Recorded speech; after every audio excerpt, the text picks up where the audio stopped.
నమస్తే అండి. ఈ పూట మనం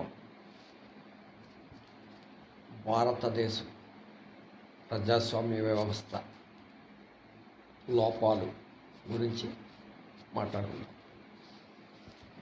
మన భారతదేశంలో పార్లమెంటరీ ప్రజాస్వామ్య వ్యవస్థ నడుస్తుంది.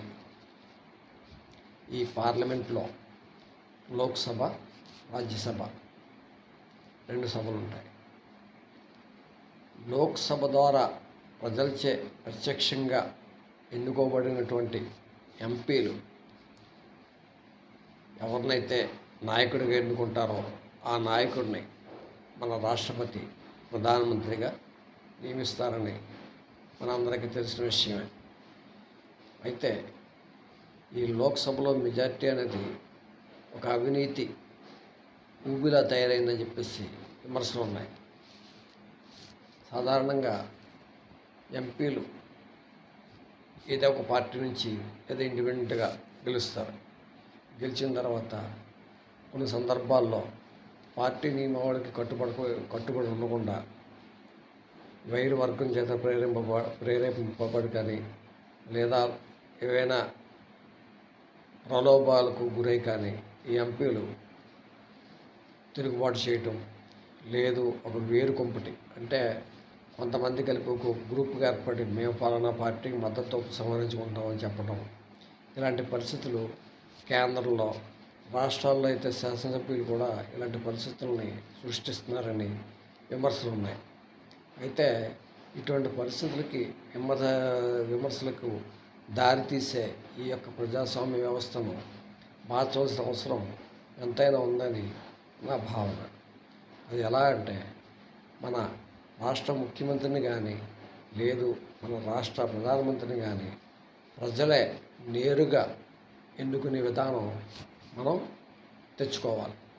ఉదాహరణకు గతంలో పంచాయతీలు, మున్సిపాలిటీలు ఇలా స్థానిక సంస్థల ఎన్నికలు జరిగినప్పుడు వార్డు మెంబర్లు, కౌన్సిలర్లు, కార్పొరేటర్లు ఆయా చైర్పర్సన్ని ఎన్నుకునేవారు. అలా మెజార్టీ ఉన్న నాయకుడు ఆయా సంస్థల్లో సర్పంచ్, చైర్పర్సన్ ఇలా మేయర్గా ఎన్నికయ్యేవాడు. అయితే ప్రలోభాలకు గురైనటువంటి ఈ వార్డు మెంబర్లు కానీ లేదు కార్పొరేటర్లు కానీ కౌన్సిలర్లు కానీ ఒక ఆట ఆడుకునేవారు చైర్పర్సన్ అభ్యర్థులతో. ఈ చైర్పర్సన్ అభ్యర్థులు వారి కోరికల మేరకు అవినీతికి పాల్పడడం లేదా వారికి తెర వెనుక ఏవో ప్రయోజనాలు కల్పించడం వంటి చేసి ఒక అవినీతి మార్గానికి వాళ్ళు పునాది వేస్తున్నారని విమర్శలు ఉన్నాయి. అప్పుడు మనం అయితే ఈ మధ్యకాలంలో మన రాష్ట్ర ప్రభుత్వం చైర్పర్సన్లు ఎవరైనా సరే, సర్పంచ్లు కానీ చైర్పర్సన్లు కానీ మేయర్లు కానీ ఎవరైనా సరే ప్రత్యక్షంగా ప్రజలచే ఎన్నుకోవాలి అని ఒక కొత్త విధానాన్ని తీసుకొచ్చినట్టు మనకి వార్తలు వచ్చాయి.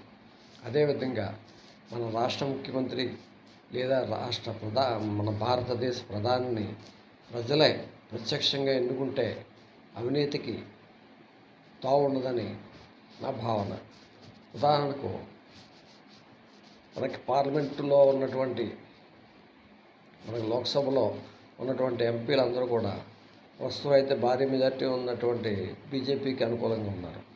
అయితే కొన్ని సందర్భాల్లో నాయకత్వం నచ్చలేదనో, పనితీరు బాగాలేదనో, ఇంకోటనో ఈ కార్పొరేట్ సంస్థలకి లోబడో, రకరకాల ప్రలోభాలకు లోబడి కొంతవరకు నాయకులు, కొద్దిమంది ఎంపీలు తిరుగుబాటు చేయడం ద్వారా పార్టీలను, భారతదేశ యొక్క రాజకీయ పరిస్థితులను అస్థిరం చేస్తున్నారు. ఈ విధంగా అస్థిరం చేయడం అన్నది భారతదేశ ఆర్థిక వ్యవస్థకు కానీ మన సమాజానికి కానీ అంతర్జాతీయ సమాజంలో ఉన్నటువంటి పేరు ప్రఖ్యాతులకు కానీ చాలా నష్టం కలిగిస్తుందని నేను అనుకుంటున్నాను.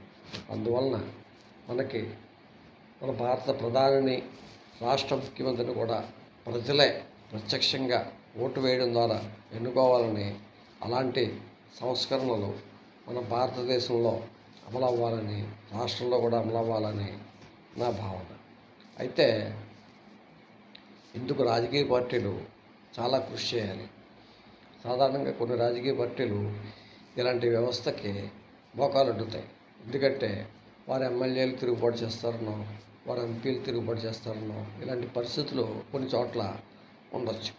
అయితే మనకిప్పుడు బలమైనటువంటి అటు దేశంలోనూ ఇటు రాష్ట్రాల్లో కూడా బలమైనటువంటి నాయకత్వాలు మనకి ఉన్నాయి.